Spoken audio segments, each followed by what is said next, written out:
you like?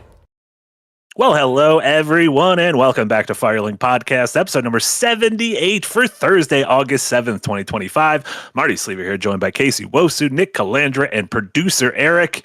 And we're back. I feel like it's been a fortnight.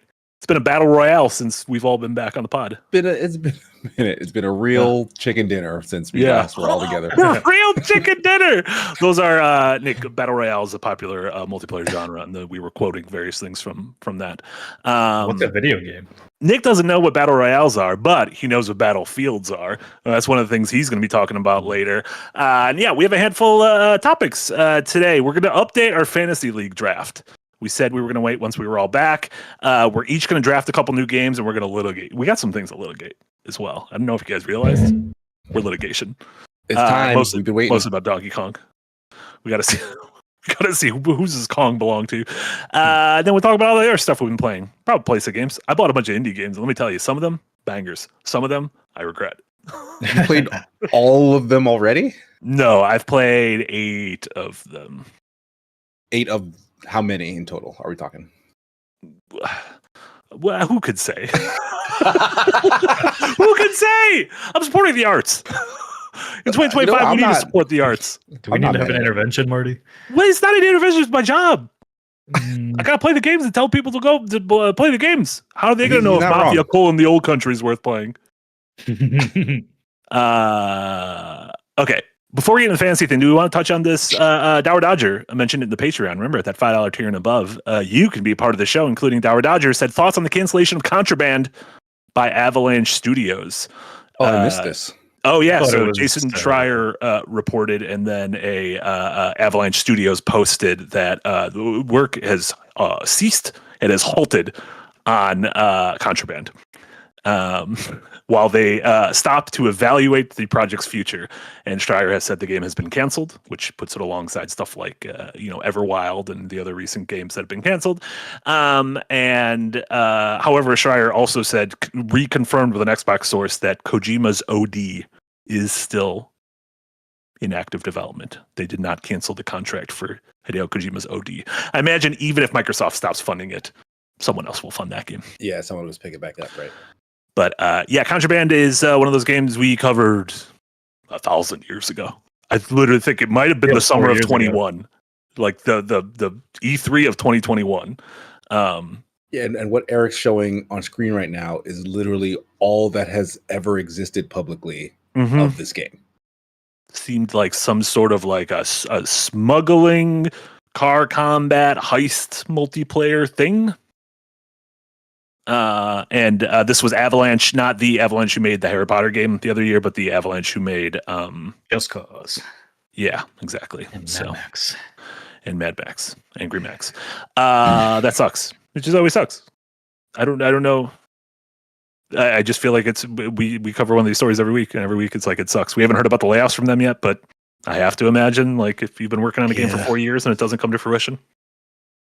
Yeah, I don't really know what they've been up to. Like, it's their last game was Just Cause 4. Aside from like their small, they did like a smaller indie incubator thing where they were putting out like a bunch of different games, like Generation Zero and that dinosaur kind of Left 4 Dead like, which went on to Game Pass, and then they canceled that too because they didn't maintain player counts.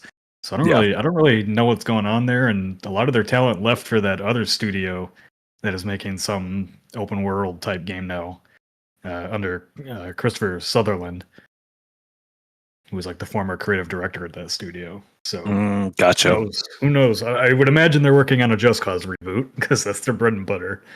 But does anybody want that in this day and age? I don't know. I'd be sad if I was working on a thing and like the only thing they ever let us work on was the thing. Like, and anytime we tried to make something different, they'd be like, well, what if you go back to the thing? Because that's what you are now. You're the thing studio. Yeah, they made Mad Max. They made Rage 2. Wait, just Rage 2, not original? Yeah, Rage 2. They did. It was a combination of id and Avalanche for Rage 2. They made the open world, and ID made the gameplay basically. Got it. Okay. And it did not turn out. Yeah, it's a bit of that turn out great. Yeah, like I feel like everything from Avalanche, aside from the Just Cause series, has always kind of had this sort of cloud over it. Like it came out, folks were like, it's okay, but then like it mostly kind of wasn't, fell by the wayside, and was kind of middling to most. Yeah. But this particular project, weirdly enough, just never seemed to get a foot in anywhere. Like we had this trailer and then just absolute silence about it. So it's hard to say how far along it was, if it was ever working like this. And this was long before a lot of the other like big layoffs and Microsoft kind of fumbling several studios and those projects anyway. So like this always kind of seemed like it was in trouble. Yeah, I'm more wondering how many partnership studios they have left, because they announced a ton of them before, and they've canceled this one. They canceled Romero's game. I don't know. I'm assuming the Certain Affinity game isn't happening. It was supposed to be some Monster Hunter like. I think didn't they had that. I thought they had that deal with IO Interactive for their fantasy game they were working on. Yeah, I don't know. Maybe that's the reason Silksong isn't coming out. They're like, we don't have any money for the marketing budget. we can't even. We don't have money to put a release date on it. Yeah. I don't like. Yeah, I mean, we never saw anything from this game, so I don't really. Yeah, it sucks it's canceled. I also don't know if it's been 4 years and we hadn't seen anything yet. Like, oh sure, maybe it was troubled. I don't know. Like, yeah, but I don't. It's. I think everybody that has a canceled game is always proud of their work, of course, but you never really know if these games are actually going to be good or not. It was a service game. It seems like any game that was a service game has gotten canned at this point. Yeah, it also. This is just like a prime example of that early pandemic. Let's just gobble up as much as we can and just throw trailers out for things that aren't even in development yet, but are kind of like hiring postings. And we're seeing so many of those kind of fall by the wayside, which sucks. Yeah, that's it. RIP Contraband. So we will not be, none of us will be able to draft Contraband as part of our next 3 games, which is probably fine. I don't think any of us were going to draft that. No one thought that was going to come out by the end of this year. Nah. However, we are revisiting our fantasy draft, which began at the beginning of the year, and we are continuing now, as we mentioned, when we reached the halfway point of the year, plus a little bit, since it's been a while since we were together. We wanted to take a look at the standings and then do another 3 rounds of drafting, where each of us gets 3 more games for the rest of the year. So these games will replace games on our list, or we're just adding more games? In addition to. Okay. We have to live with the consequences of our actions. The first thing was really? And if you look at the standings, in a triumphant 3rd place with 20.31 points, it's this guy, Genki Boys. In 2nd place, with 105.15, which, if you're doing your math, is roughly 5 times as much as I have. Sigma with Hard Games, and then Nick barely half a point above him. It's a tight race at the top with 100. Oh, it's very tight too. Red Wings. Before we redraft, we need to litigate. And let me tell you, I have some evidence from the Patreon. And we let democracy rule last time. Untitled, unannounced mainline 3D Mario platformer. Listen, the people have spoken. Democracy manifest. They're just pounding on the gates saying, we demand to allow this to be Donkey Kong Bonanza. And I have people straight up in the Discord. Steady Goblinwood. Thank you so much at the $5 tier. Donkey Kong should count for Marty unless you guys are scared he'll catch up. Think about that. The Pat Man, just here to cast my vote that BK Bananaland fulfills the spirit of Marty's untitled 3D Mario platformer in the draft. I would have to check the tape, but I believe he even referenced it as a follow-up to Odyssey. And then, because I'm fair, Inverse Guys said, no specific questions, but welcome back, KC, and hope the stream goes well. PS, DK does not count. Nice try, Marty. But Inverse Guys said, did you think it was going to be a Donkey Kong game from the Mario team? Or did you think of Donkey? Doesn't matter what I think. We're letting democracy manifest. Matters what you think. Matters what you think. I feel like I've been a little swayed by this argument, mainly because the wording for Marty's pick is that it is an unannounced 3D Mario game. Right. All but these like, in the Mario universe. I mean, yeah, like it's by that same team. So like he was referencing whatever it was that team was working on. And that's just what this was.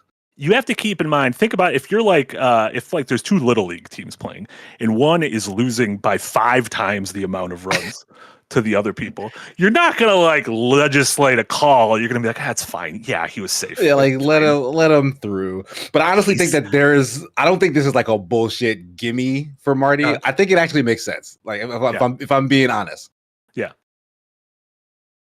So I would let him have it.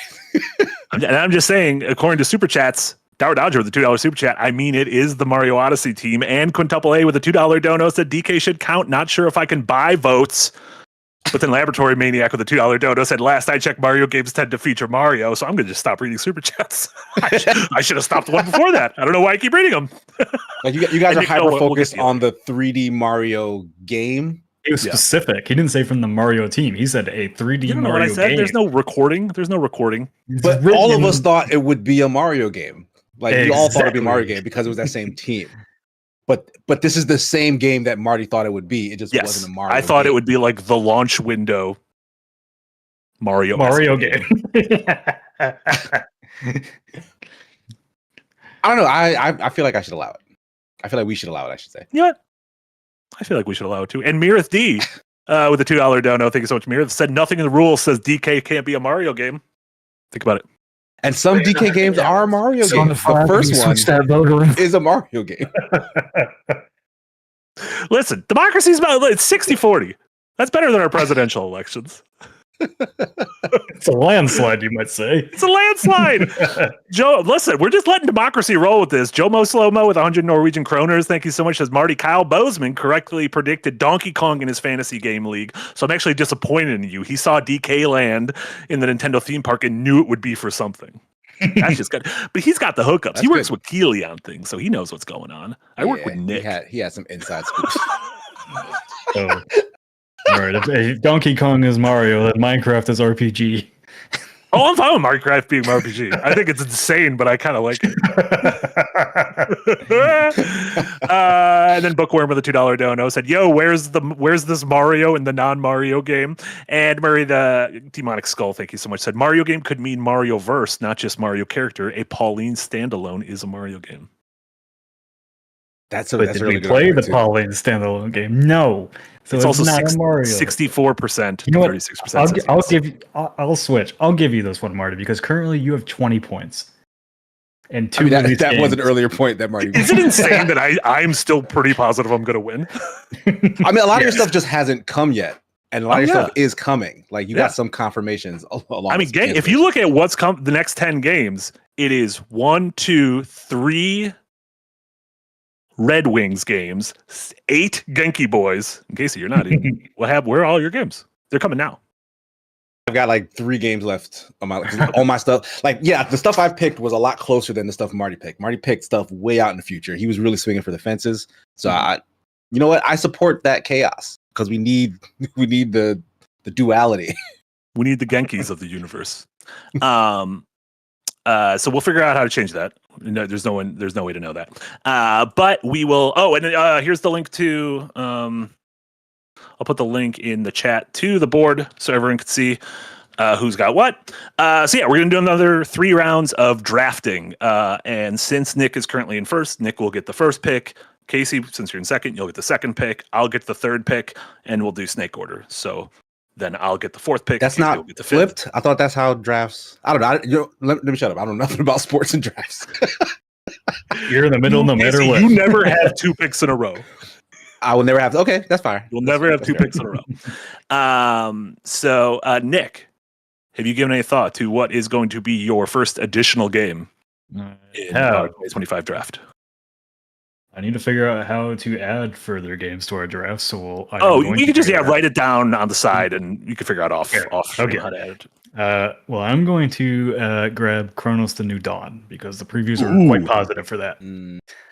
That's the upcoming game from the Bloober team. Their follow up to the Silent Hill 2 remake that looks kind of more like a sci-fi, scary xenomorphy thing. Game looks cool. I'm very excited for this game. Yeah, previews are positive, so I was ready to pick that one up. That's good. And that has a release date. That's coming out September 15th. That's coming out soon. You locked it in. Yeah, real quick. That's good. That's a smart lock in. So you said the previews are positive. Yeah. And yeah, this is following Silent Hill 2, which everyone seemed to like. Yeah. So Bloober team at this point really just has a ton of momentum and wind in their sails, and we're all suspecting that this is going to go right for them, and it won't be a disaster because it's not tied to an existing IP that they copied beat for beat. I'm not worried about the gameplay at all. I'm more worried, like, is the story going to be good? Because they're usually hit or miss on their own stories. So I think I'll be happy if the score's a 7 or 8, somewhere around there is probably where it's going to be. But I don't know. They could come shock us, and it might be a sleeper hit of the year. It looks cool. good. I'm excited to play it. Looks Dead Spacey. Yeah, it looks very Dead Spacey. Yeah. It looks better than the Callisto Protocol. So that's true. Very sad. We saw how that turned out.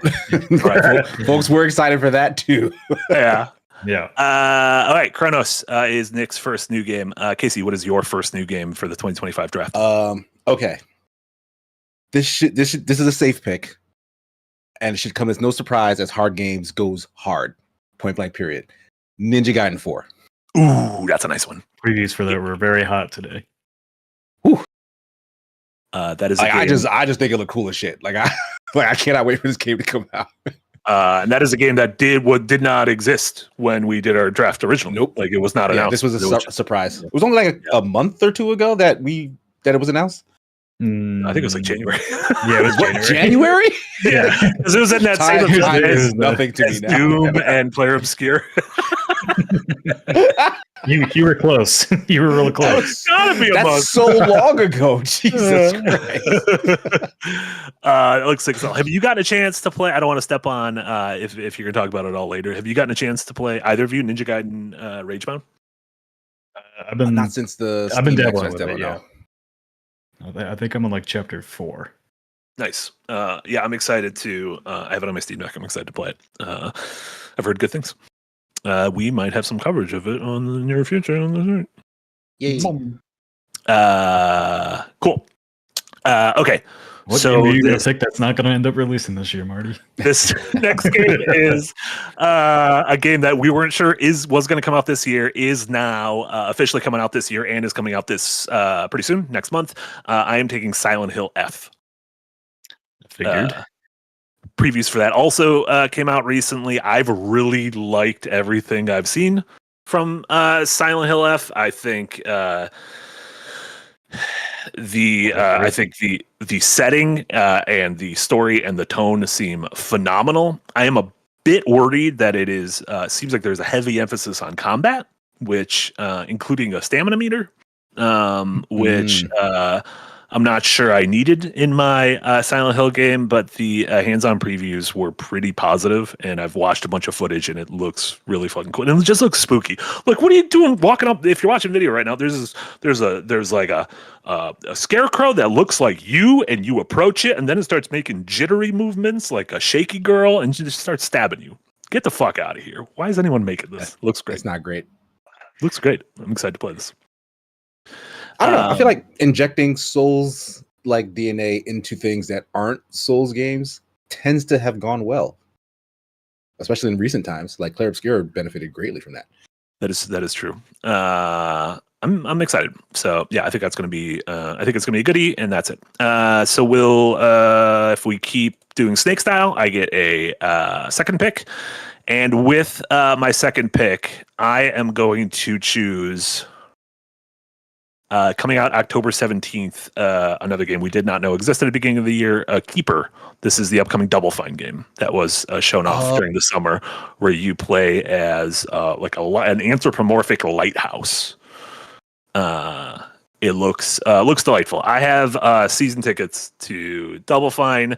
I was thinking of Double Fine this week because one of the other things I was thinking of was this is the 10th anniversary of Rare Replay, If you guys remembered Rare Replay, that was that Yeah. or Xbox One game that was like almost every Rare game they had ever made. It felt like an interactive museum. And I was like wondering like what other developers could have a thing like that.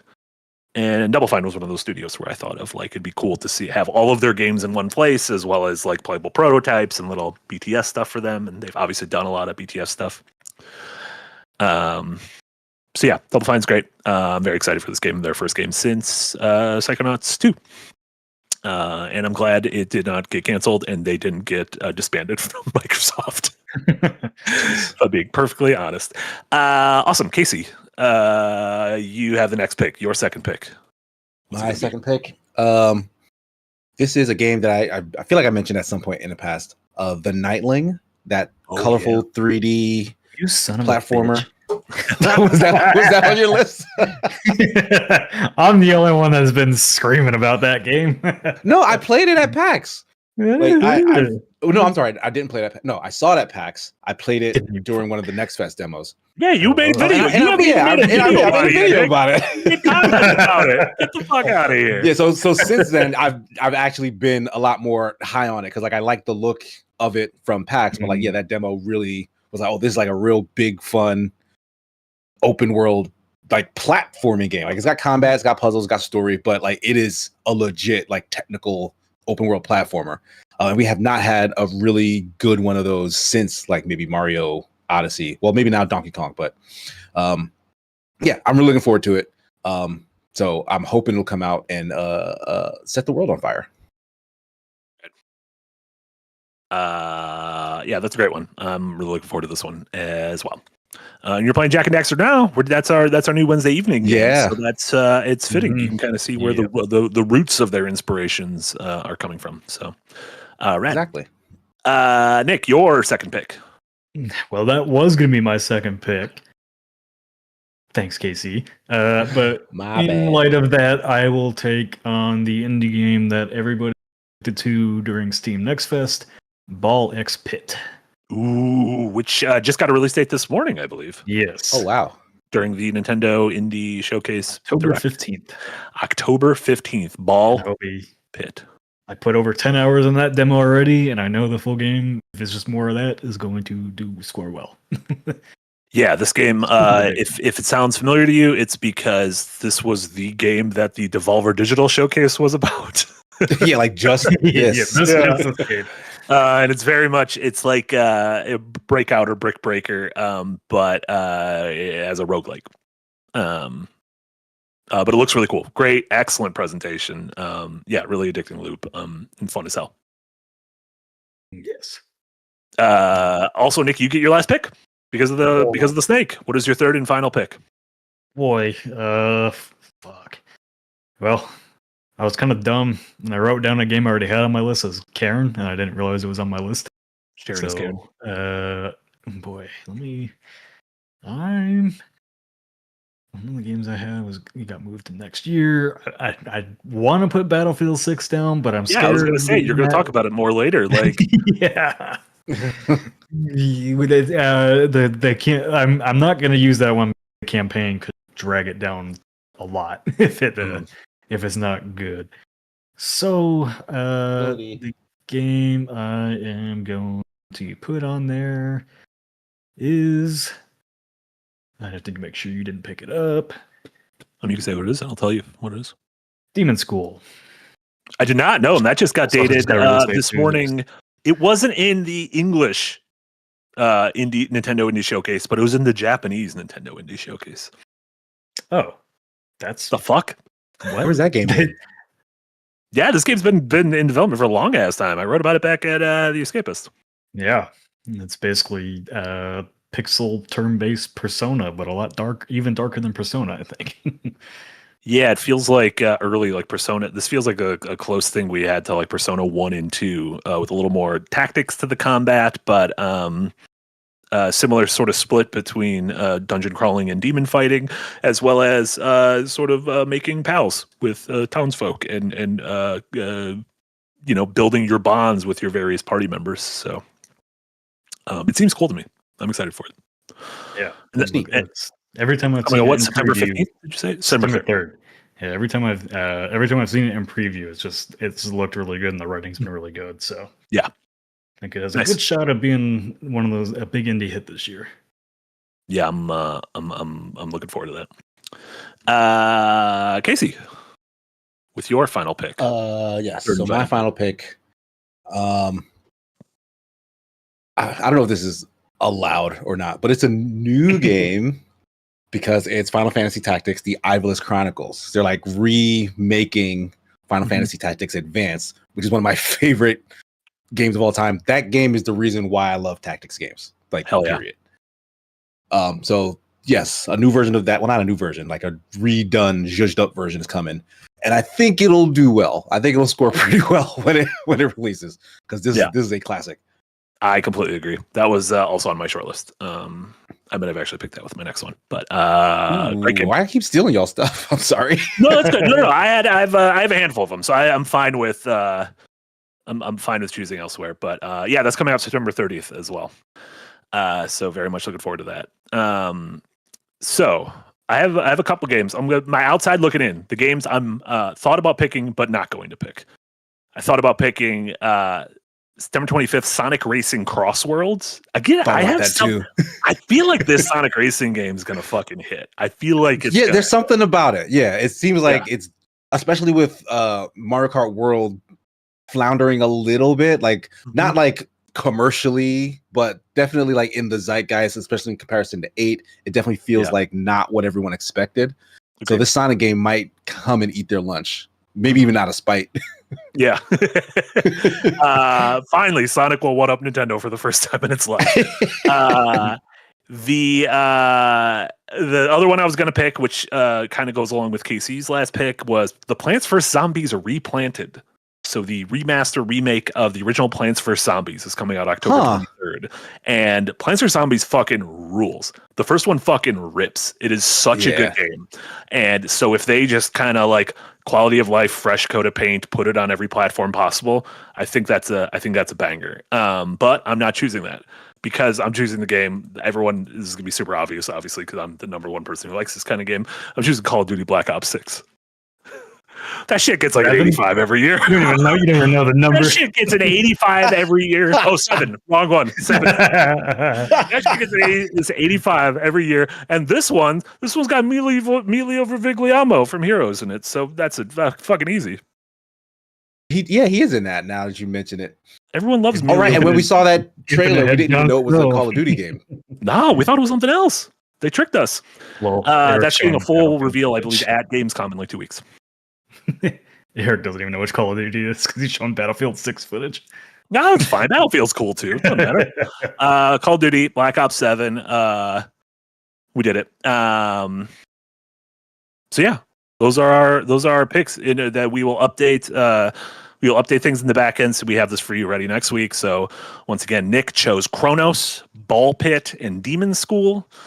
Casey chose Ninja Gaiden 4, The Nightling, and Final Fantasy Tactics, The Ivalice Chronicles. And I chose Silent Hill F, Double Fine's Keeper, and Call of Duty Black Ops 7, starring friend of the show, Emilio Vervigliamos.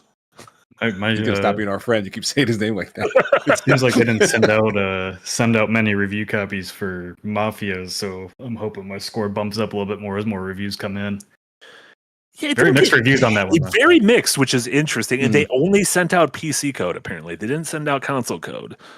Ooh, I'm starting to get a little weird that I just bought it on Xbox blind. Wanted to play it. Got to see what's going on. The reviews on this annoyed me a little bit, though, because they're like, it's just a third-person shooter. It's like, yes, not every game needs to introduce all kinds of mechanics that make it more than it needs to. It's only 10 hours long. Fuck yeah, it is. Yeah. Just give me a straight-up third-person story-focused shooter. Yeah. If it's competent, I'm happy. You know who else is excited for the Mafia, the Old Country this weekend? Emilio Vervigliamo. Did you just accuse him of being a part of the Mafia? No, he's Italian. It's probably like.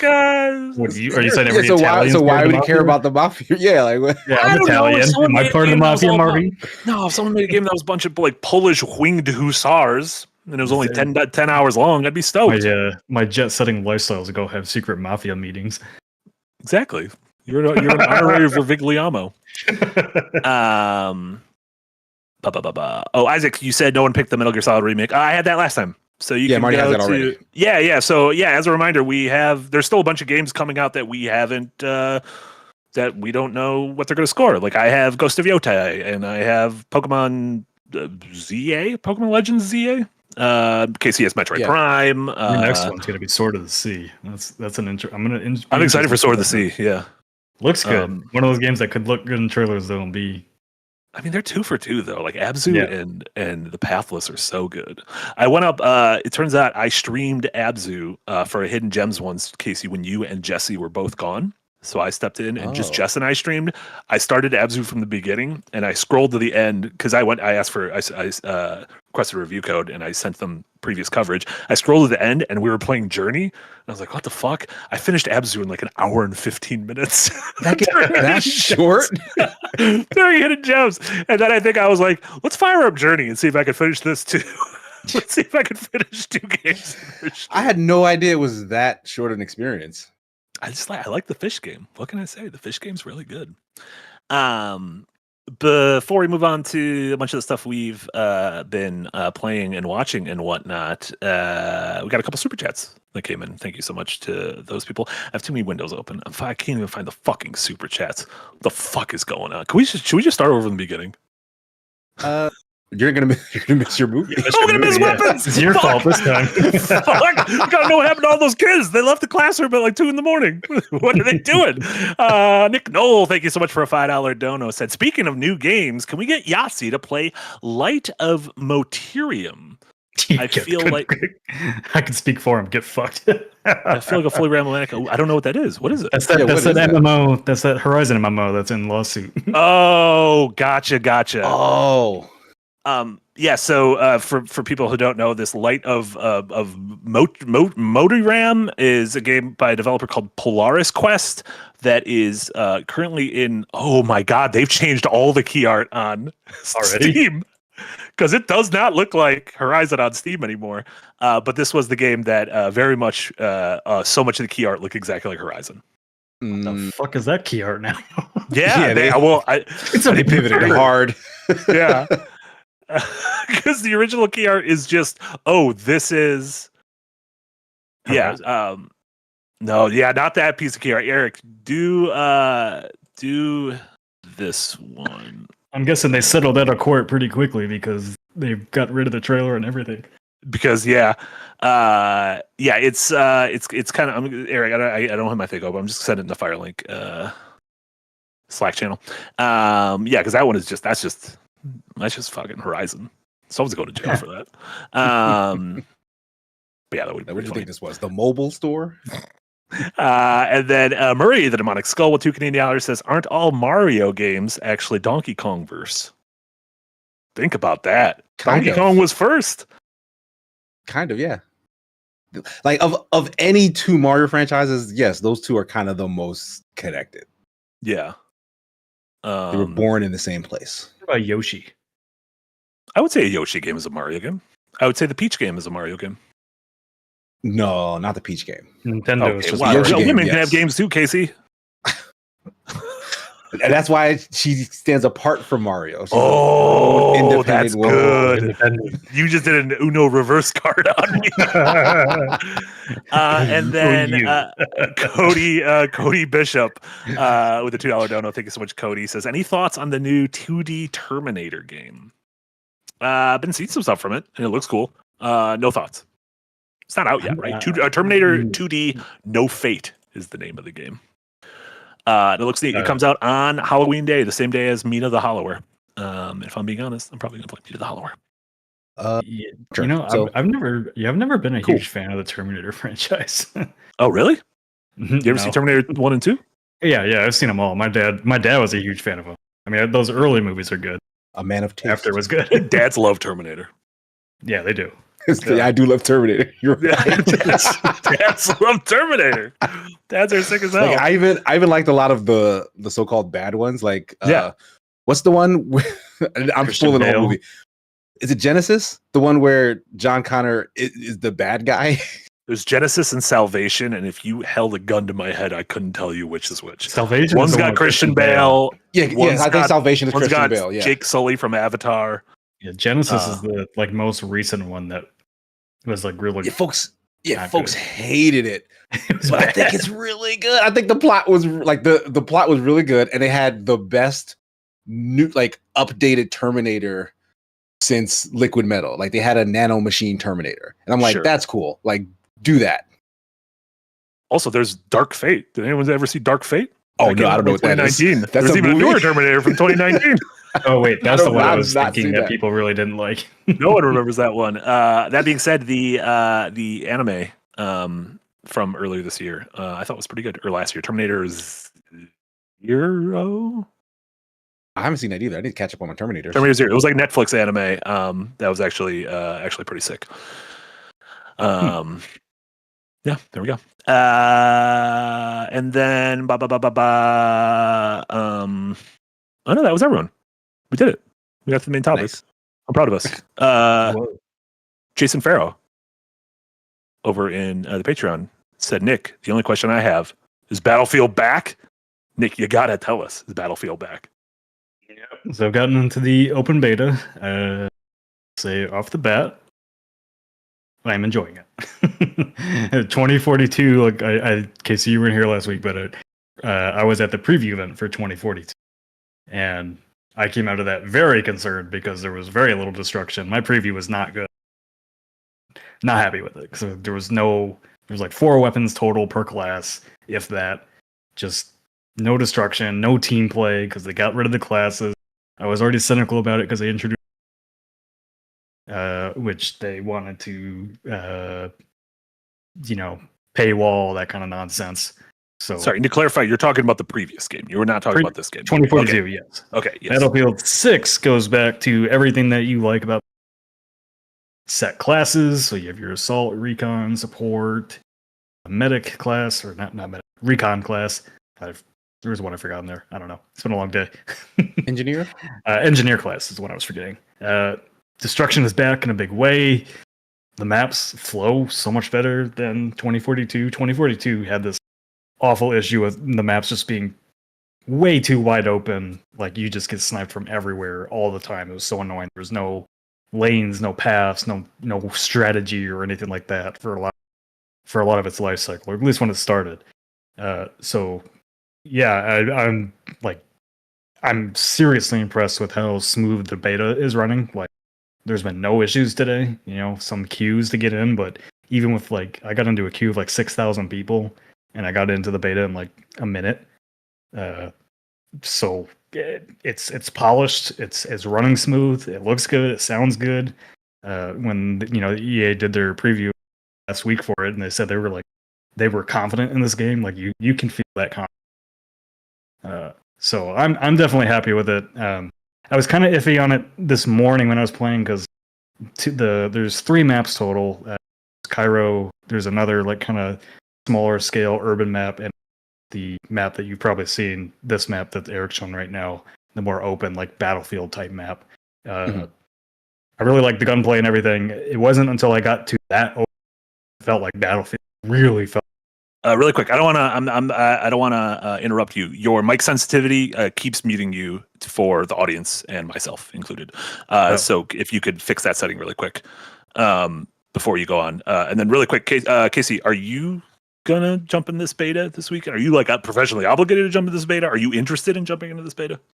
I've always had an interest in Battlefield, but anytime I've been swayed enough to jump in and play it, it feels beyond me a little bit. There's always too much going on, and all I ever want to do really is to find the jets and fly the planes so I can do jet stuff. I love jet stuff. Yeah. But the flight controls in Battlefield are kind of ass from what I remember. Sure. So I'd be more interested to know if they're doing anything at all, because this does seem like a return to form. But are they doing anything at all to kind of open it up to newbies who want to come in and kind of get anointed? Like an easy mode control scheme for the planes, maybe? No, because vehicles are meant to be require some skill to use. Kind of cumbersome. Yeah. Yeah. Let me know if I'm cutting out anymore. No, you sound great now. Okay, you sound okay now. Yep. Yeah, I mean, I guess the campaign will be for that this time around. At least you'll have that to jump into, and I'm sure basement so you can learn the controls. But yeah, I mean, like helicopters have always been hard to fly in Battlefield, and like there is a huge skill gap between the person that's just jumping into it and killing their entire squad almost immediately versus the person that can fly by a mountain and take out eight players just by doing a strafing run. Yeah. So Battlefield's like Siege. It's one of those games you just got to stick with and play put a bunch and learn. Of time in, right? And a lot of people that do go into Battlefield don't go in with a group of friends to play as a squad. And this one so far, like, obviously it's a beta, so people aren't like really playing it maybe how they should be yet. Like you have very limited ammo, so you need somebody support players so they can drop you more ammo so you can stay in the fight longer. You need an engineer, somebody when a vehicle comes up on you. Recon, can kind of do their own thing, but this is definitely like compared to 2042, where it was just Call of Duty. You could just run and gun. You didn't need a squad behind you because everybody had their own special abilities. This is very much return to form Battlefield, where you need a squad to survive a long time in this. And if you play it right, like you guys can take over objectives on your. Yeah. Also, your mic is still doing that thing. It wasn't doing it for the first half, but it's doing it for the second. There's that setting in Discord you could turn off? Didn't work? It's turned off. I think it's just maybe I'll just disconnect.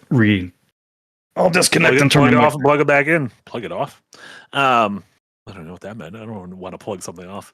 I will say, as well, obviously, I'm just a big Call of Duty man. I'm just the biggest Call of Duty. Of course, fan. Yeah. Black Ops 6, that's what some people call Black Ops 7. The only real ones know. Only real ones know. Who definitely know how to spell the lead character's pronouncing the lead character's name. I will say, just this. We were talking about this last week. One thing about this footage is it impresses me. I'm just like, that looks sick as hell. Like the destruction in Battlefield 6 looks fucking sick as hell. And that's something that it feels like what was the one, was it the finals? What was the game with the destruction? Finals, yeah. Yeah. It seems like that, but at just an incredibly grand scale. And yeah, from what everyone said coming out of the reveal event to seeing, obviously player counts aren't everything, but they're very confident in the game, considering I think the player counts peaked like well over 300,000 today, and this is the early access of the beta this weekend. It's not even available for everyone. I think pre-order numbers are huge. I think it's going to be 300,000 people today already. Probably. Yeah. I bet you somewhere between throughout the weekend over 1 million people are going to play this beta. Yeah. Yeah, because is the beta only on PC, or is it? No, it's consoles too. Oh yeah, it's going to be over 1 million. Easily. Yeah. Very, very, very impressive. So, yeah, it looks really cool. I think the Battlefield Night could do numbers. Battlefield Night. Think about that. Battle Night. Get a as bus. long as, Battle bus. Yeah, Battlefield's. For at least the last 3 games, and if I'm still cutting out, it's not me. It's Discord this time. I think you sound wonderful. Okay. Battlefield for the last 3 releases, Battlefield 1, 5, and 2042 all had really rough initial launches, and all took like a year or more to get to where it needed to be. This one feels really smooth, and that's what I'm most excited about. And I remember, like, I've been there forever. This is by far and away like the smoothest it's ever been. I don't even remember like Battlefield 3 or 4. Battlefield 3 and 4 had rough launches too, to be honest.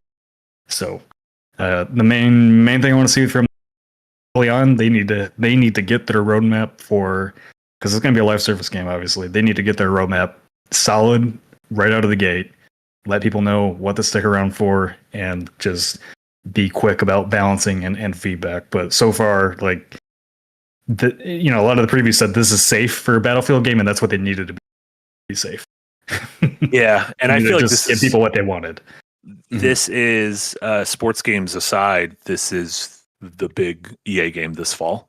Like, there's no BioWare game. There's no Motive. I think Motive helped on this game. There's no like other big games. So I almost have to imagine it's going to be like an all hands on deck kind of thing for this game. Like I think EA like knows this is kind of a make or break moment for the franchise. So they want 100 million players for it, which is insane. Because I mean my biggest like I guess about the game is they want it to be a platform, so they're doing the whole UGC thing with Portal being allowed to create your own maps and everything and all that. So I don't know if Battlefield will ever be that for them. I think Portal and everything kind of ends up they being want it to be like Roblox. Just give people more reasons to play other core Battlefield experience. So I don't know if it'll ever hit 100 million players, but I will say, like, in an age of shooters right now, from the AAA space that have no identity to them, this game has an identity, and that's a selling point on its own for a lot of people, I think. Yeah. Call of Duty's a mess of shit these days. Oh no! Well, you could be Beavis and Butthead and fight Nicki Minaj and Vivo Fervigliamo. That sounds like a great game. Mm-hmm. Yeah, you think you're gonna? Well, you're leaving this weekend, so you're probably not gonna put like a crazy amount of time into it. But I guess you've already put a lot of time into it. I played a good chunk of it today, and then next weekend the beta will have Rush, and I think more or different maps. So I definitely, I mean, I'm going to play this game. Yes, love it. Eric, a little super chat. Said Nick plays Battlefield open beta this weekend. I will play the Drag X Drive open beta instead because I want the 300 coins to keep collecting the weekly avatars. It is insane that I consider myself an extremely big Nintendo fan, and I don't know what that sentence was. What are the coins for? What are avatars? Like the Airbenders? You could collect avatars in Nintendo? There's only one Nintendo avatar I want to collect. It's these pieces of shit. I held up an amiibo when I said pieces of shit. And then says, anyone remember Flip Wars? I remember Flip Wars. I never played Flip Wars. No idea what that is. I remember for Switch. It was like a weird little Switch thing. Everything on Switch was a weird little Switch thing. Casey, have you been playing anything? I know you've been you've been gallivanting, so I don't know if you've had time to play. That's not. Yeah, I mean, with the little bits of time I've had, I did have my Switch on hand. I did buy Donkey Kong Bonanza and having a good time with that, but I haven't put a ton of time in with that because I've been busy. There was some other stuff that I was messing with. Oh, I tried desperately to continue playing Rematch while I was in St. Lucia. Because I've gotten it to work in terms of the cloud service, like, and it ran pretty well when I was outside of my house, like in like families' houses and stuff. But overseas, Xbox Cloud. Yes, Xbox Cloud. Sorry, but overseas, the real issue is that cloud services just aren't supported in all the other countries. Like you look at the list and like St. Lucia just isn't supported. So if you're trying to access their browser in that country, it just doesn't work. But VPNs exist. So I tried that as a workaround and absolutely unplayable. Like it thought I was in like Denmark or the UK or something. And like it's like pinging, I guess, that server to like send back to me in St. Lucia. It was completely unplayable. So I had to give it up. So I'm going through some Rematch withdrawal because I would love to be playing more of that. But I just finished, or I'm very close to finishing Atomic Owl, which I'm doing a bite-sized on. So you should expect that maybe the end of the week or next week. And it's a game that looks a lot like something I would like a whole bunch, but it kind of misses the mark in every meaningful way, sadly. Like it takes like a regular schmegular action platformer, and it throws roguelike stuff on top of it, which we've seen a million times before, but it's all the worst decisions from that sort of combination, where it's like, okay, so when you die in a roguelike, you have to go back and start from the very beginning, which is, a platformer in general, but they do nothing to vary that up. There's no randomly generated no modular level design that. You get upgrades, but you don't choose or have any control over what those upgrades are. They just kind of drop. at their own pace randomly, and you just get what you get. Like there's no way to build or strategize in terms of like what you want your character to be, and it's not like a ton of stuff that you get when that drops either. They give you a bunch of options in terms of weapons, but only one of them kind of really works. The other three are kind of trash in terms of weapons, so you just have a bunch of gear on you for no goddamn reason. But then later on in the game, they make it so you have to use everything, and so the combat really just kind of grinds to a halt, where it's like, okay, this is just unfun entirely. So it's a shame because the look and feel and the music especially like really make me want to root for it, but it's just not a great time. That's a bummer. Yeah, it always sucks when a game like it's like, oh, everything I saw before it came out looked like it was right up my alley, and then you finally get time with it, and you're like, this didn't live up to this. We call it the War Monkey effect. We remember how excited we all were for War Monkey, and then we played War Monkey, and we're like, this isn't good. Yeah. Lukewarm Monkey, am I right? Damn, that's so good. How did I never use that? That seems so easy. I feel like I should have done that. Maybe you did, and I stole it. I don't know. Regardless, it was great. You been planning to watch anything else? Oh, I did watch a bunch of stuff. Nice. Yeah, I never got the chance to tell you guys about my time with K-pop Demon Hunters. But you know what? I think we'll save that because I actually want to write about it soon. But short story, it is a fantastic movie. Agreed. You should watch it, whether you give a shit about K-pop or not. Watch it. It's really good. It's like ushering in kind of a like some of the Disney Pixar animated movies moved away from the house style and started moving closer to what people kind of call the Cal art style, like what a lot of like very popular 2D cartoons look like. They started doing that in CG, and folks, of course, have been really mean about it. But the stuff they've made, for example, what was the one with the girl turned into a big panda? Seeing Red. Okay, something like that. Maybe Turning Red. Yeah, like that. That's actually a really good Turning Red. Yeah, that's actually a really good movie about like coming of age, et cetera, et cetera. And so like a lot of that stuff has been really good, and this is in that vein, but now injecting more flavor and style into the artwork as well. So this feels like the beginning of a sort of like burgeoning off of, okay, we're leaving the Cal Arts style realm and becoming kind of our own little pods of, animation stuff. And this is completely divorced from Disney / Pixar. So more power to that. Like I want more animation houses to get their shots, and Netflix, I know they closed a bunch of animation studios like a couple years ago, but they still very much do seem invested in animation as like a wing of their production. So yeah, it's Netflix released it, but this is a Sony production. So Sony in particular has been really good about this. Yeah. So this is, I mean, obviously an incredibly different thing, but this is under a similar umbrella as Spider-Verse. Sony Productions and Netflix released that other movie, The Mitchells versus the Machines. Yeah.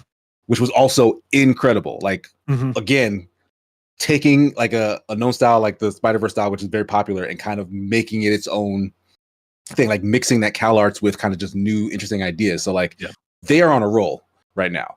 Yeah. I definitely want to see this emulated. Yeah, this movie is fantastic if you haven't seen it. And I have zero interest in K-pop, and I was right from the get-go, I was like, this is fucking great.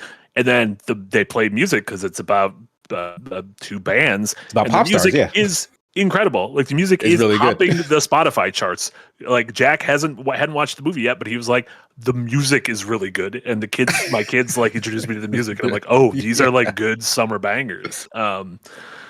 So yeah, big reco there. I really enjoyed it. So outside of that, I've also been watching some other K-drama related stuff. Well, not K-drama, this is just K-action. It's a series called Trigger. It hit my attention. I was at a barbershop, and me and my son saw like a commercial for it, or a YouTube commercial, because like the barber was playing YouTube stuff, and it's incredibly violent. No, that's the wrong. There you go. You got it now, Eric. incredibly violent. Essentially, someone is mailing automatic weapons to just regular Joe Schmoes all across Korea. Well, in a city in Korea. And the cops are trying to figure out what the hell's going on, who's doing this, because guns, unlike America, are extremely difficult to get in other countries. But it's worse than just random folks getting guns. People who are kind of mentally unbalanced are kind of being specifically targeted. And like mass shootings are now occurring because of this trend. So it's like kind of this mystery box of why is this happening? What's going on?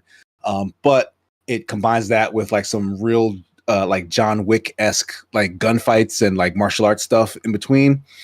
But I've not finished it yet, but halfway through, like many like K-dramas that I've watched, or K-action movies, whatever you want to call them, the plot kind of just goes off the rails. Like it gets real stupid. Yeah. And it's like I half want to stop watching it because of how stupid it is, but I'm already invested. Like the gun stuff is still really cool. Yeah. So I'll just finish it out probably. But like it's a good time, but just be warned, the plot gets really stupid. That is I feel like there's certain things I'm like, well, I'm in far enough to where I guess I'm just gonna keep going. Yeah, I'm just here now. Yeah. And last thing is I watched Suzume. Yeah. Which is I'm actually blanking right now. Who made Suzume? The same folks behind not the girl who leapt through time. The girl with the dragon tattoo. That's Makoto Shinkai. Yeah, it is a girl. Yeah, that's Shinkai. It's it's Weathering with You, Your Name. Right. Yes, those 5 those centimeters more recent. Yeah, those more recent like big hits. So like this is actually my first movie that I've seen from this guy, but the last couple of movies that they've made have been very critically acclaimed. Mm-hmm. But this movie is fantastic. Like it is just all heart, feels, and like spectacle. Mm-hmm. And it's got absolutely jaw-droppingly gorgeous animation. Yeah. Like I loved every second of watching this. Like it really like hit me. It made me feel like I was watching like the older Disney-esque like movies like for the first time. Like I'm gonna go back and watch all this other stuff now because I'm sure they're great because I've been hearing they're great. But Suzume, because of the artwork, that like that frame door just in like that kind of surreal broken down. Like I love that image so much that it just stuck in my mind forever. And when I finally got a chance, I watched it and I was not disappointed at all. Yeah, it's a great movie. I fucking love Suzume. Have you watched? I see you haven't watched any of the new anime, like the summer anime, have you? I've dabbled in some dumb stuff, like the Gorilla God's Go-To Girl, I think was one, which is kind of new. It's really stupid. I was just. This seems like a Nick show. Nick, I think you'd like the Gorilla God's Go-To Girl. Eric found that really so fast. Eric found it so fast. Yeah, I think it's popular, but it's like the premise is way funnier than the actual show is. The show is kind of just a dumb sort of rom-com-y type thing, like a will they won't they, where the girl like a reverse harem where like there's a bunch of like cute guys and the girl is the center and they're all kind of like her because she's the Gorilla God's Go-To girl. Sure. Anyway. She's titular. Yeah, I mean, so I really like the premise, but it kind of it gets a little lame after the opening episodes. Yeah, like it's a nothing premise else that's really. tough to match. Yeah, it's a good time, and then it's not. But that is not. Yeah. I finished Leviathan last night, which it was a 1-season drop on Netflix, and it was fucking great. It's like a steampunk twist on history where it's like the start of World War I, where Archduke Ferdinand gets assassinated, and his son in the middle of the night, like the Archduke's aides, grab the son out of bed and are like, we need to get the fuck out of here. Your parents just got killed. Like, and they're coming for you next. And then they get into their fucking steampunk mech and like run off into the forest. And meanwhile, there's this like Scottish girl who's Mulaning. She's like, I want to join the Air Force, but I'm a girl. And so she has to Mulan. The Air Force is flying a bunch of goddamn whales and jellyfish. Those are the airships during the battle. So it is real events of World War I, but with like steampunk mechs. And animate up to fucking wazoo. A great adventure, though. That sounds great. Yeah. Yeah. Also, the animation style, like this looks like a cutscene in like a JRPG. But like super high quality. Like yeah. They're using the anime style, but like Yeah, and it uses 3D. CG in some really good ways. And it's apparently based off like an old like a kid's book, like a book that had a lot of pictures in it. And so like in the credits you see the actual like pictures from the book. And really cool. Yeah, really fun story. Yeah, I've also up to date on Don Da Don and My Dress Up Darling. And then if anyone, I recommended these two a few weeks ago, but my favorite comedy, my new comedy is City the Animation on Amazon, which is an anime that's all about like the weird people who live in a town, and it's like each episode is almost like a series of short stories of their intersections, which is really good. And then Taco P's Original Sin, which is I think probably my favorite TV show of the year. And it is the most depressing thing I've seen in a very long time. It has trigger warnings at the beginning. Sad show, yeah. It has trigger warnings at the beginning. It's like, hey, just be worried. Not only does this has suicide, this has child suicide. That's in the trigger warning of the first episode. I'm like, no, you can't do that. And then I watch it. I'm like, you can do that. Really good. Taco P's Original Sin. That is all done, and that is on Crunchyroll. Whereas City the Animation is on Amazon. Nick, I cut you off earlier because your mic was wilding, but I feel like you might be back now. Were you? Did you play or watch anything else? Yes, in a very similar vein to anime, I started Chief of War. Saw that, which is the new Jason Momoa show on Apple Plus, which is shot with real people in real places, and does not have Hawaiians flying around on whales. Although he does fly around on a shark at the beginning. What is a shark if not like a mean whale? Yeah, the beautifully shot show. It's only 2 episodes in. I don't know what it is with Apple, but all of their shows just look incredible. Like I don't think they've made a show, even if they've had some bad shows. None of their shows look bad. Yeah, that's that infinite money. It's okay, Microsoft, stop canceling games, right? Yeah. But yeah, so far a good story. Brutal action. It's Jason Momoa doing his thing. He loves his action. So really interesting. Like very different setting. Historical epics. Very different. It's in there's no like English dub. It's all in Hawaiian native language, except for when they dub them the pale skins come into play and they speak English. Pale skins. Swear to God. So looking forward to watching fucking shit up. Yeah, looking forward to watching more of that as it continues on. Story's okay. I think the first episode is maybe too much going on in the first episode. Kind of sets up the plot for the whole show, but it's like kind of feels like you're almost dropped in the middle of the show. Yeah, sure. Yeah. So what is that show called?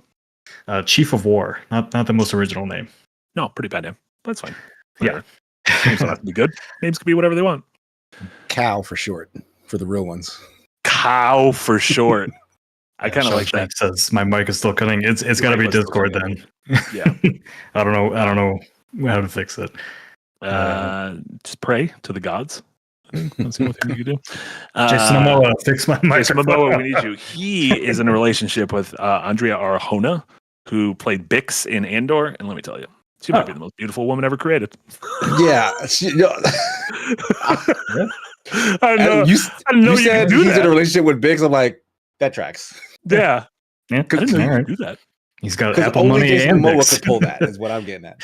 Only aquatic, only Lobo himself. Well, if you like Jason Momoa, he's a lot of Jason Momoa in this show. Does he hang brain?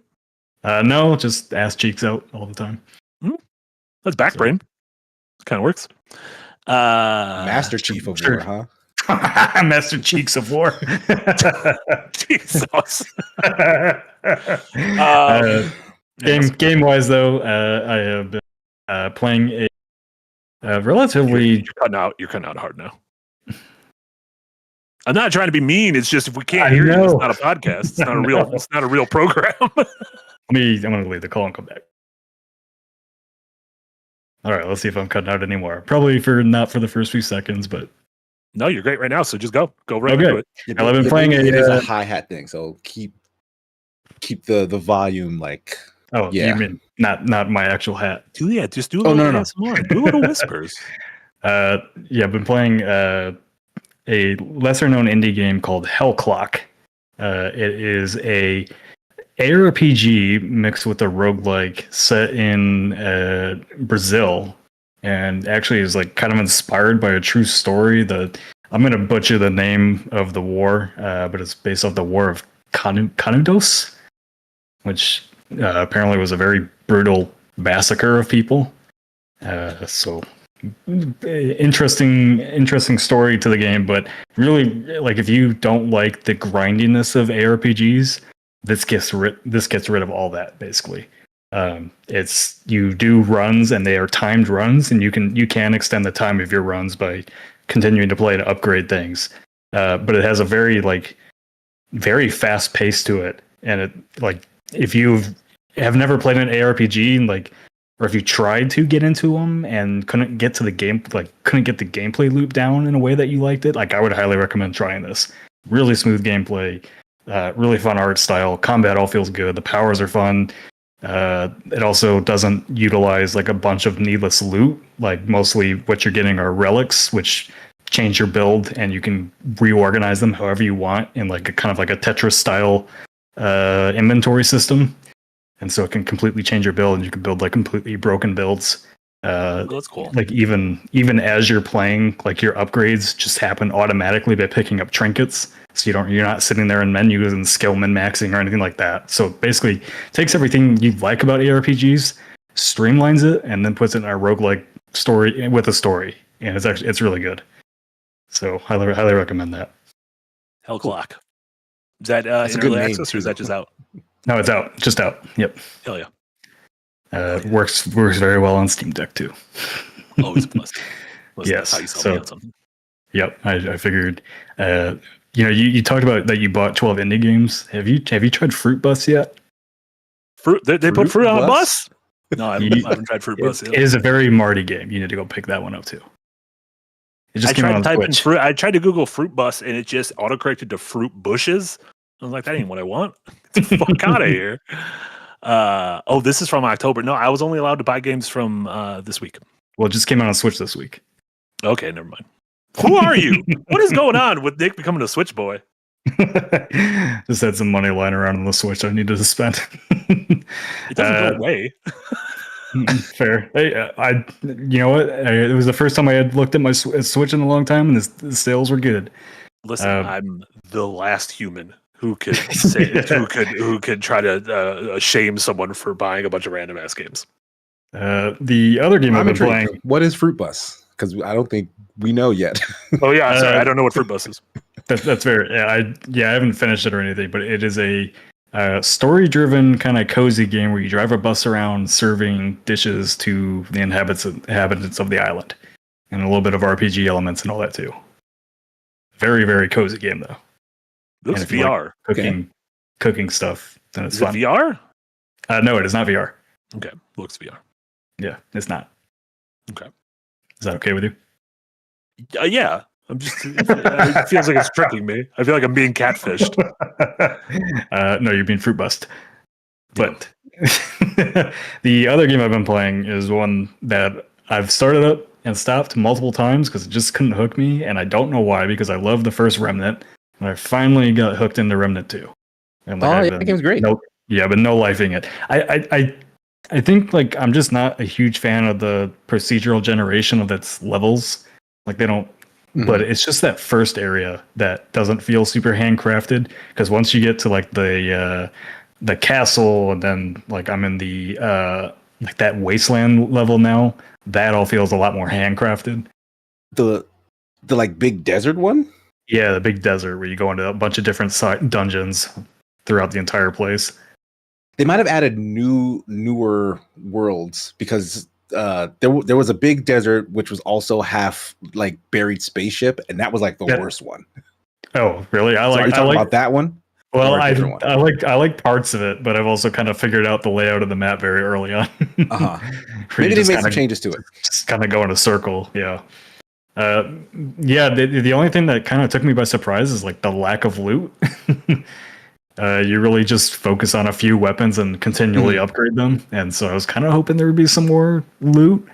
This one is also way easier than I remember the first Remnant being. I don't know. Like I know you've played through it, KC. Like, did you find that crossbow really early on? I don't. Maybe I don't. Yeah, I don't remember many of the, because you are right. Like there aren't like a ton of weapon options, and the weapons that they do have, they're maybe not as crazy as some of the stuff I remember from the first one. Yeah. But the scenarios were still like really fun. Yeah, and like, the stuff that they let you do and synergize with is still like, it's still a really good time. So I think they just made the combat make more sense in terms of the enemy encounters. Yeah. Ben B says there are a lot of hidden guns. Yeah, I've found a few. There's just like I don't know. Maybe I'm just misremembering the first Remnant. Like, did enemies drop a lot more loot than for that game? I think you got the good guns specifically from fighting bosses. So you have to do runs and then get to the end and then hope that the boss they gave you at the end was a specific boss, so you could get their heart and then go craft their weapon or whatever. Right. And I think that stayed the same, but. Well, this one you get like a core that you need to go craft, and that creates the weapon, or you just like your basic guns you just reassign a mod to, and it changes the whole gun. You get like a power that's attached to the gun, and then you can put that on different things that'll just move that power over. So yeah, it's a bit more consistent. Yeah. So yeah, no, I've really liked it. Just I find it. Ever since I got that crossbow, the game has been a walk in the park. I haven't died to a boss in a while. Like that crossbow does like 240 damage a shot because I've already upgraded it so much so early. So I like one shot almost everything besides the bosses, and even the bosses go down in like not very long. Have you finished it yet? Because the end boss is a bitch. Yeah, no, I've heard that. Nope, I'm only on world 4, and I think there's like 7 worlds. Yeah, like the boss. Yeah, you're right. The boss encounters are more fun than they are tough until that final guy, because he is an absolute bitch. Did you do the maze fight? Because that might be one of my favorite boss fights. I did the maze. I did the maze fight. That one is fantastic. Very, very frustrating until it's fun. Like it's like you're in a maze and there's a bunch of like giant cubes that will crush you, but the cubes have lights that you need to shoot. And if you shoot the light on the cube, it creates a crater so you can go underneath the block and kind of progress through the maze. So like you do that, and the mazes are like there are things in the sky that are also shooting down into the maze. So you have to take those out. You have to see where the blocks are. You have to make openings. And you have to hit like all the sides. Yeah, it does. Like it very much feels like a Destiny raid. It was such a fun boss encounter. Yeah, David Adams, who runs Gunfire Games, like his favorite thing is designing bosses. Like even from the dark side of the game. I can tell. He just loves he loves bosses. So I'm glad it finally clicked for me, because like I remember really liking Remnant 1, but every time I picked up Remnant 2, I just couldn't get into it for some reason. So I literally randomly just started it the other night, and then I got into it. I was like, okay, cool. I'm glad it clicked. And then yes, of course, I have more people should play it. Been no lifing rematch still. I have made it to elite, so I have made it to the highest rank. I can no longer go any higher than that. Oh, in like the competitive in ranked. Oh, neat. Yep. So nice. once you make it to elite, you've done that solo? Pretty much, yeah. I mean, I play with my friends. My teammates are so bad. Yeah, I play with my friends. They're okay, but I do lose a lot. As long as there's communication, then you can avoid the pitfalls. But like trying to do that shit solo is so frustrating. Once you get into like the master and elite ranks, though, like everybody knows how to play by the time you get there. I imagine, yeah, I guess that's true. Yeah, if you can get out of like once you get to platinum, it starts smoothing out like where people are like, I know I have to pass to win. I'm more worried about winning than being the hero every shot. Like every time the goddamn goalie gets the ball and just comes all the way out to midfield, like I wanna just quit the game. Yeah, since I play on the second win account, I can't go into game chat and be like, what are you fucking doing? Because they're just gonna clip me. Did a whole YouTube channel just yell at me? That Nick. That's funny. So I want to play way more rematch than I've been able to in the last couple of weeks. Yeah, I posted on social media when that comes to Switch 2, because it's 100% going to come to Switch 2. They haven't announced it yet, but it will. It'd be stupid not to.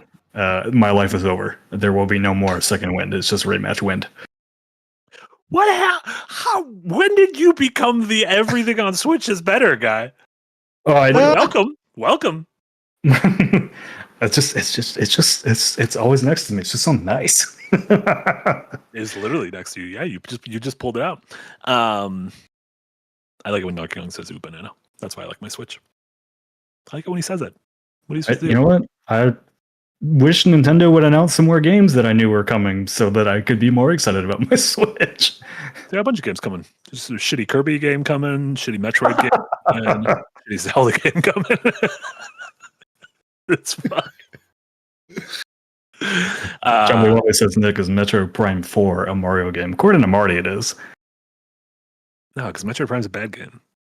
Mario games are good games. Metro Prime's bad now? Is that what we're doing? You know what? I like the 3D Metroids. I appreciate them. I liked it more watching you play it than playing it myself. I don't think they're fun to play. I re-picked up Metroid Prime Remastered, and I am on the snow level, and I'm completely stuck. I don't know where to go after you get the. Right. Oh, that's what happened to me the first time.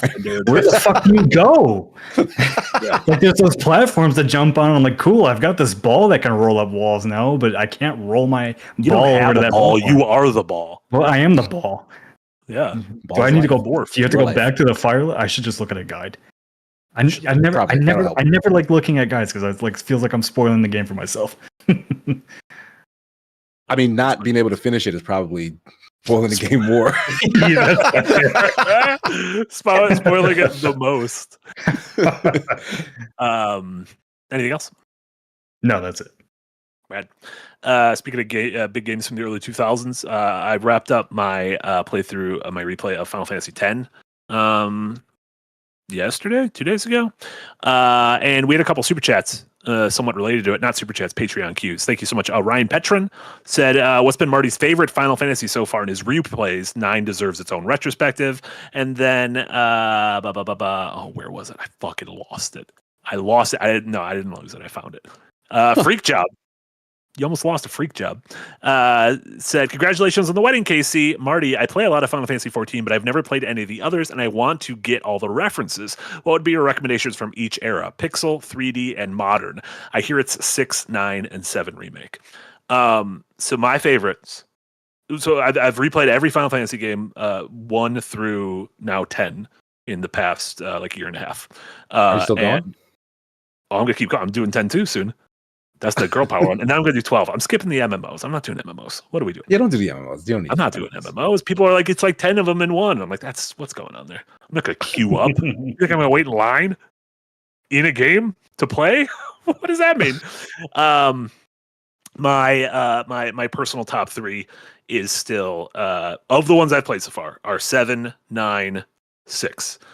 So I would say if you want an original, 8, 16-bit one, 6 is the best way to go. 4 is really good also. 4 kind of like broke the mold for Final Fantasy. Both of those aged pretty well. Of the PS1, PS2 era ones, 7 is still my go-to. However, 10 has a really incredible story. I just wrapped up 10, and it's like its story is like wildly emotional. And if you put yourself back in the fall of 2001, having a game that is just fully voice acted is out of control. Like 2001 we went from it was like summer 2001, and then 5 months later we had Silent Hill 2, we had Eco, we had Grand Theft Auto 3, we had Metal Gear Solid 2, Final Fantasy 10, Halo, Smash Melee, and it was just like, what happened? Jesus. Where did these come from? In the span of like 5 months. Just everything changed. So yeah, its story still fucking hits like a ton of bricks, especially the ending, and the music is beautiful. So I still don't like the gameplay that much of Final Fantasy X. Its story was wonderful though. It is a middle of the road Final Fantasy for me. How's it different than all the other turn-based Final Fantasy games? Because I honestly do not know. I have no idea. It plays fast. And what makes it bad versus the others? Sure. Less bad and more of their small tweaks I don't like. I think the encounter rate is way too high. Like I think that's a huge thing in an RPG that can really throw you out of whack when you're just trying to move across an area, and every 15 steps it feels like enemies are attacking you. You can swap out party members. So you have a 3-person team in battle, but you have 7 total party members, and you're able to swap characters in and out whenever you want at no cost. which is in one hand cool, but in the other hand, like it makes grinding kind of tedious because you want to get everyone needs to get in one attack so that they get the XP, and then it just feels like you're kind of battles start to feel like you're going by the numbers, and you're like, okay, I'm going to start with this crew, and then I'm going to bring in my next crew, and then I'm going to bring in my next crew. And then the upgrade system, which is the sphere grid, is very cool, but it is a little cumbersome, and it is ultimately like a giant, like almost board game thing that characters start at different parts of, and every time you gain enough AP in battle, you are able to move one piece. And when you move to like the next position, maybe that position is plus 20 magic or plus 200 HP or a new ability or whatever, a new spell. And so you're able to like kind of chart your course, and then by the end of the game you're almost able to like break walls down, and the healer, the white mage, is able to go into like the heavies part of the sphere grid, so your white mage can start learning all of the big strong moves and whatnot, or vice versa, which is cool, but it is cumbersome because you end up it's a very tedious, time consuming thing that just I think other games it flows much better in. But amazing soundtrack, amazing story. Oh, also the mini games are very bad. It makes you play this game Blitzball, which is, if this is anything, I don't know, I haven't played Rematch, but if Rematch is anything like this, count me out. I want to be a part of it. Looks like that wrote water rematch on the screen where Blitzball is played. Water rematch. This looks like that VR disc game, like Echo VR or whatever it was called. Yeah, I bet they were inspired by Blitzball. Everyone was inspired by Blitzball. Everyone had Blitzball fever back then. I don't know if you remember. But the main things I'm playing, I'll go through these pretty quick. I bought just a bunch of indie games that just came out. These are all like fresh of the past week or two. And I have some quick thoughts on some of them, along with some recos. My first is called Oscuro Blossoms Glow, which is a bad name right off the bat. It's a mouthful. Oscuro Blossoms Glow. This game looks and plays a little bit like Grease. Like Gris is a gorgeous game, like right from the get-go. Very evocative. It's kind of a 2D wander around puzzler where you traverse these little like tunnels and burrows inside the earth, and you have the ability to like harness a light that brings life to plants and animals. And so you have to use that light. Like you have one source of light, and you can use it to, if you use it on a vine or like a little shrub, all of a sudden it grows to the ceiling and you can climb up and get in the next room. If you use it on like a bush, it might blossom, and then an animal will like charge, and you can use the animal charging as a way to like break down a barrier, that kind of thing. And it's a lot of little like kind of micro puzzles, which I've really liked so far. There's no dialogue, but it's very this like emotional kind of evocative music and atmosphere and everything. Apparently it's relatively short, which is something you're gonna hear from a lot of these games. And I'm enjoying it so far. I'm gonna see it through to the end. One thing I don't like is that, in my opinion, you move a little slow and your jump is kind of like stumpy. You're kind of stumpy. This isn't like a super hardcore precision platformer, but there are times where I'll be like, I could definitely jump here, and it's just like bump. And I'm like, come on, dude, like fucking meet me halfway. Like, I know you can jump this far. Like, why are you doing this? But neat game, good emotion. Oscuro Blossoms Glow. Oscuro. Game Oscuro. It means That was dark. beautiful. Oh, we just learned something. Oscuro means dark. Dark Blossoms Glow. They should just call it that. No, they shouldn't have. Call it Oscuro. I like that. Second game, Hyper Chess. You're thinking to yourself, how can they change chess? We know chess. This is chess, but instead of turns, you got a fucking stamina bar. And so you have a 4-node stamina bar, and so you can make 4 moves at once, but then you're out of stamina, and the other dude can fucking react to you right away. Which is really funny. Like much better chess 2 than chess 2. Your stamina bar slowly grows. This is only $3. It has a really great kind of PS1 and 64 aesthetic to it. But my one major knock against it is, as of right now, there is no playing against the computer opponent. It is only online against a human or local co-op multiplayer, or local multiplayer, which seems insane. I feel like a chess AI was the first thing computers ever created.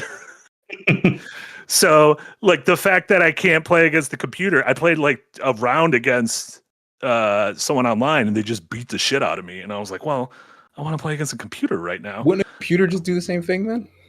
It would probably be on easy. Like, if you're day one online on the hyper chess servers, like, you're probably sweaty, is my thing. Like, Yeah. But really neat idea, and I'm a sucker for PS1 and N64 aesthetics, so like it quite a bit. Please just put allow me to play against a computer. Do you like chess games? I like chess. Yes, I mean, Okay, I don't know if I like chess games. I like chess. You might have missed Passant, a chess roguelike that just came out. Okay, I did. The second word I don't like. Oh, right. Actually, no, sorry. It comes out in 4 days. Oh, that's why I didn't buy it yet. Listen, 4 days from now, I might buy it. Have you played it? Nope. Okay, I think it's on our account already. I'm intrigued by Passant. Passant's a bad name because it sounds like pissant. Yeah, what does that mean? Why doesn't it just call Eric chess probably something? It should be called chess something, like hyper chess. My next game is called Pager. Remember pagers? Nick, do you know what a pager is? Yeah, I know a bunch of terrorists that don't either. Oh, no. It's like a little beeper. This is, its description is a 1-bit Kafka-esque psychological tale set in a 90s office building. Oh, I've seen this, yeah. This is a first-person narrative-based walkabout game with A+, that 1-bit aesthetic, that kind of black and white. It's called 1-bit because we don't have another word for it, but like World of Horror the other year looked like that. It feels a little bit like the Stanley Parable meets Severance in a really effective way. Like, you keep getting messages and sort of tasks from your pager, and you'll like come to a T in a hallway, and there'll be a left and a right, and you'll look at your pager, and it'll say take the right turn. So you go right, and then you hit a dead end, and your pager goes off, and all of a sudden the last message now says take a left turn, and the next message says why didn't you listen to me? And you're like, well, what the fuck? I did listen to you. And it seems like it's always on the verge of getting scary. I haven't finished it yet. I don't know if it's going to get like truly spooky. I just saw a man crawling on the ceiling on the footage. Yeah, so that looks pretty spooky. It's going to get crazy spooky. But yeah, really neat game, Pager. Next game. At the risk of derailing the podcast, please do. What does it mean for a game to be Kafka-esque? Like, how? That was like, their what is the description. Kafka-esque? Yeah, I think it is more of like it seems like a parable where you are stuck in a never-ending loop, like almost like the Metamorphosis, where you wake up and you're a fucking bug, and you're like, well, I just got to live the rest of my life as a bug. I would say the Stanley Parable is Kafkaesque, so it is like where you wake up in a bit of like a hell of your own making. Okay, I mean, did the guy make himself a bug? I've never read any Kafka. Oh. We woke up as a bug. And he's like, what am I going to do? Like a hello making is like, I didn't do this. I like the idea. We got to get to the bottom of how this man became a bug. What if that turns out it was just a soft reboot of Big Bad Beetleborgs? The Beetleborgs? Nick remembers the Beetleborgs. Yes, hated that Mystic show. Knights of Tir Nanog. Oh, yeah. Probably better than Beetleborgs. Wow. Eric has just highlighted the definition on screen: having a nightmarishly complex, bizarre, or illogical quality. Got it. Thank you. There you go. Kafkaesque.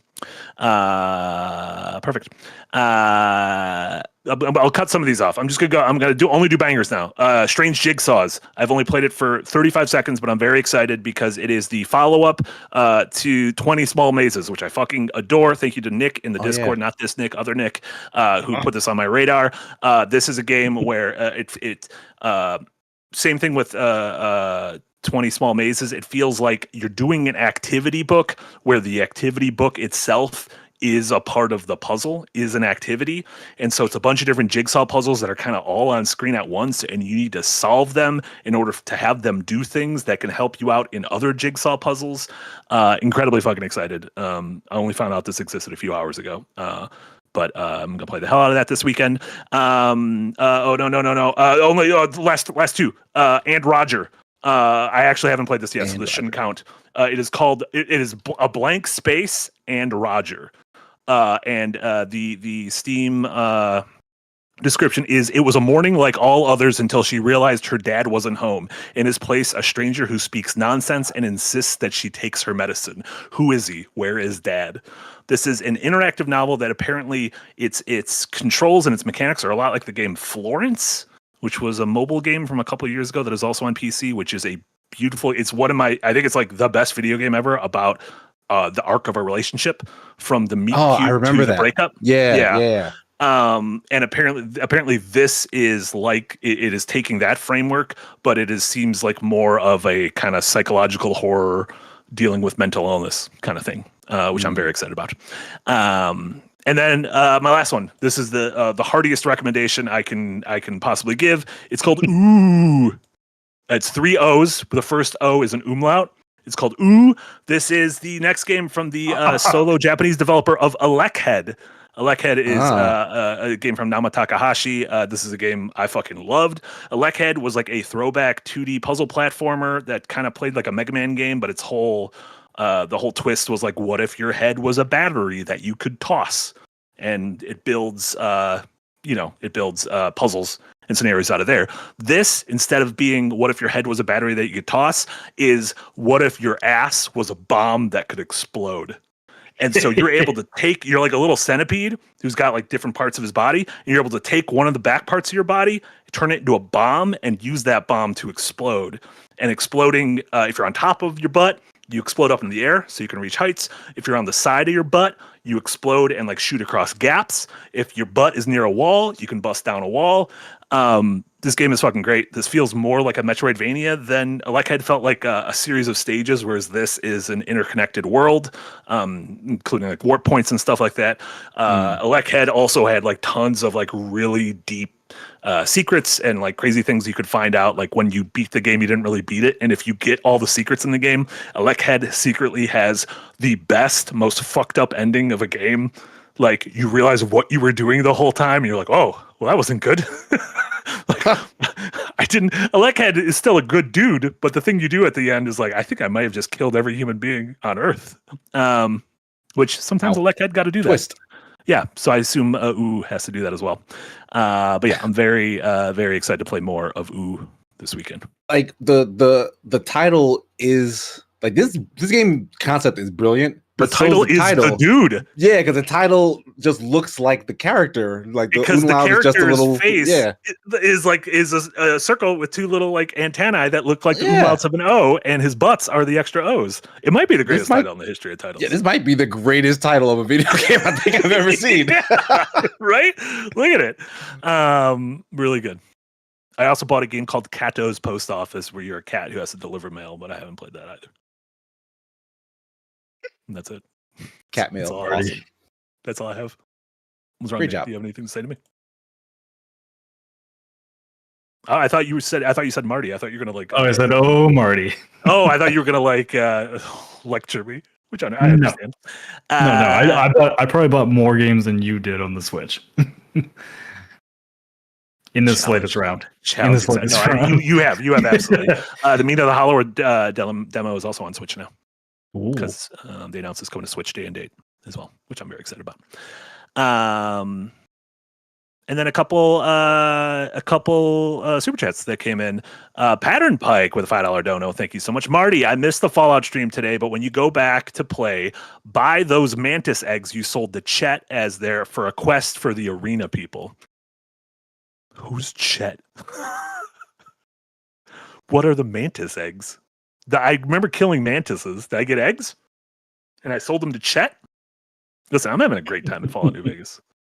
I didn't think I'd ever say it. Good. I'm having a great time. Yeah, that's good. The game. He doesn't like the gameplay. He just likes the stories. I don't like the gameplay. That's the good part. That's the good part of all the Bethesda games. The writing is so good. And just rolling around.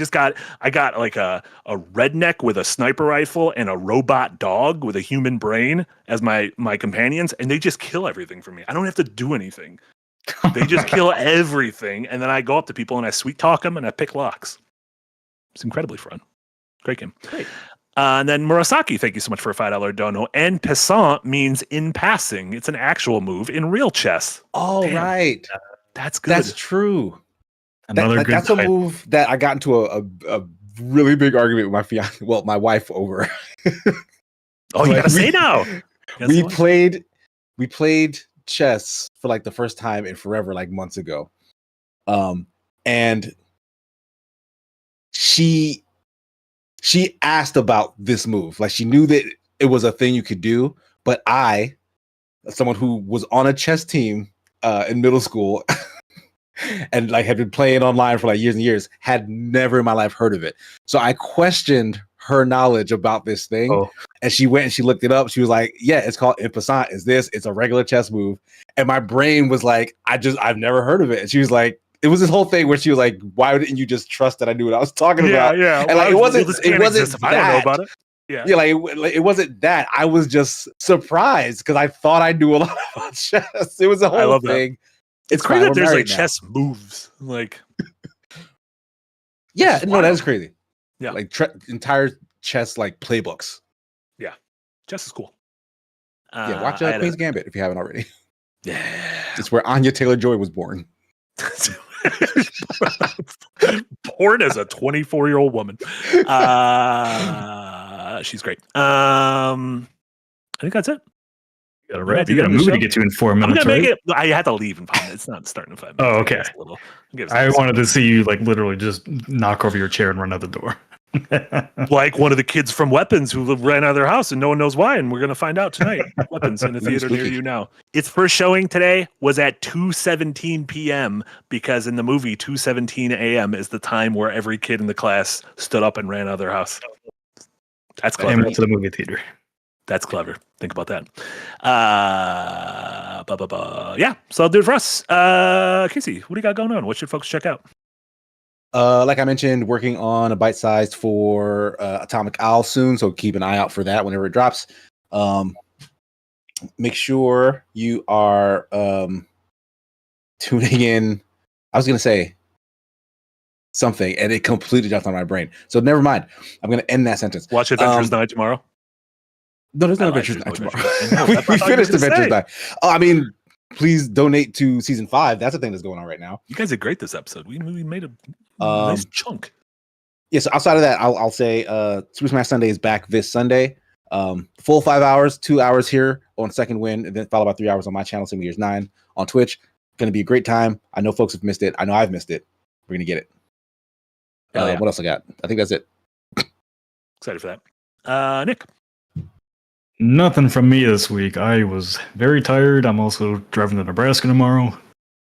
Just a mentally exhausted week. And that nothing came out. I tried writing Unpacked, and it was just like a dry fart.